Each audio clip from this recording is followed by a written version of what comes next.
Hello बच्चों, चलिए प्रश्न को समझते हैं। आदर्श विलयन क्या होते हैं, इनके महत्वपूर्ण लक्षण भी बताइए। आदर्श विलयन के बारे में हमसे पूछा जा रहा है कि आदर्श विलयन किसको कहते हैं। मुख्य अवधारणा देखते हैं इस प्रश्न की।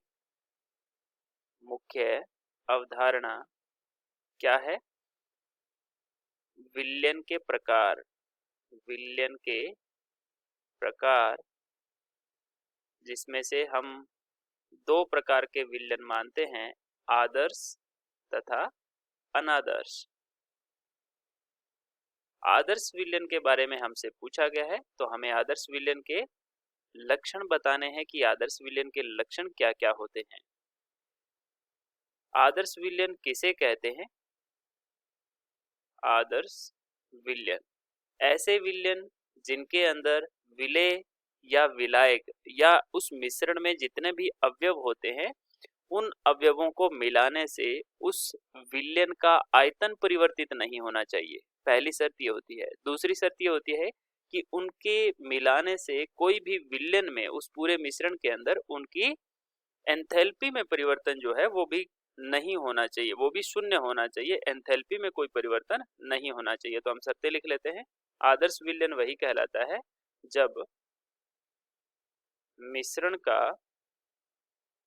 जब मिश्रण का आयतन अपरिवर्तित रहे, अपरिवर्तित रहे, यानी कि डेल्टा वी जो है वो शून्य, डेल्टा वी जो है वो क्या होना चाहिए? शून्य होना चाहिए। इनमें जो आयतन में परिवर्तन है वो 0 होना चाहिए। दूसरा क्या कहते हैं? ऊष्मा या एंथैल्पी परिवर्तन। ऊष्मा या एंथैल्पी परिवर्तन शून्य होना चाहिए। क्या होना चाहिए? शून्य होना चाहिए।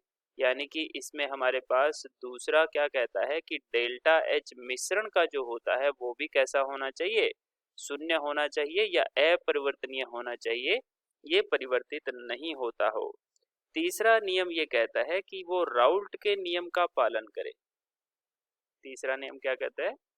कि वो मिश्रण या विलयन जो बन रहा है, आदर्श विलयन, वो राउल्ट का नियम का पालन करे।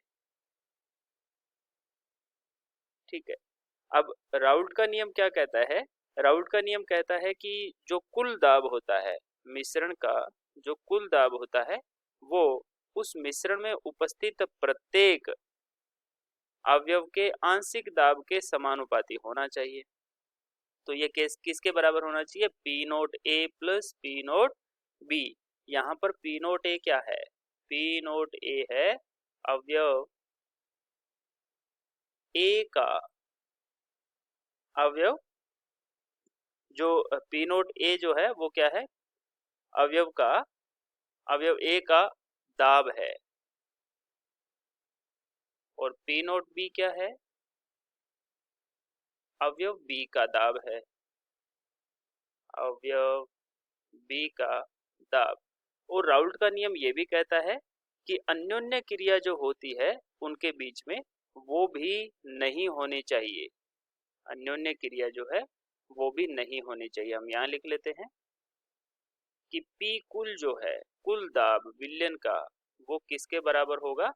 P naught x A, P naught A x A plus में P naught B x B. यहाँ पर x क्या है? इसके यानी कि दूसरे अवयव के मोल अंश है। ठीक है। तो यहाँ पर हमारे पास जो कुल दाब है वो उनके मोल अंशों के और आंशिक दाब के गुणनफल के बराबर होना चाहिए।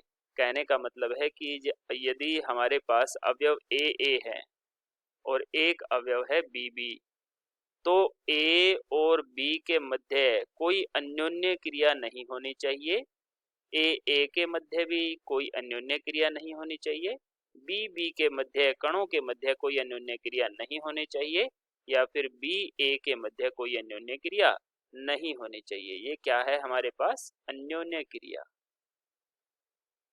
अन्योन्य क्रिया कहते हैं कि परस्पर वो कण जो हैं, अवयव ए के कण और अवयव बी के कण आपस में कोई क्रिया करके कोई आयतन में परिवर्तन या नया उत्पाद नहीं बना ले, तो ऐसे विलयन को हम कहते हैं आदर्श विलयन। अगर इन शर्तों की पालन करते हैं तो वो आदर्श विलयन कहलाते हैं। आशा करते हैं आपको समझ आया होगा। धन्यवाद।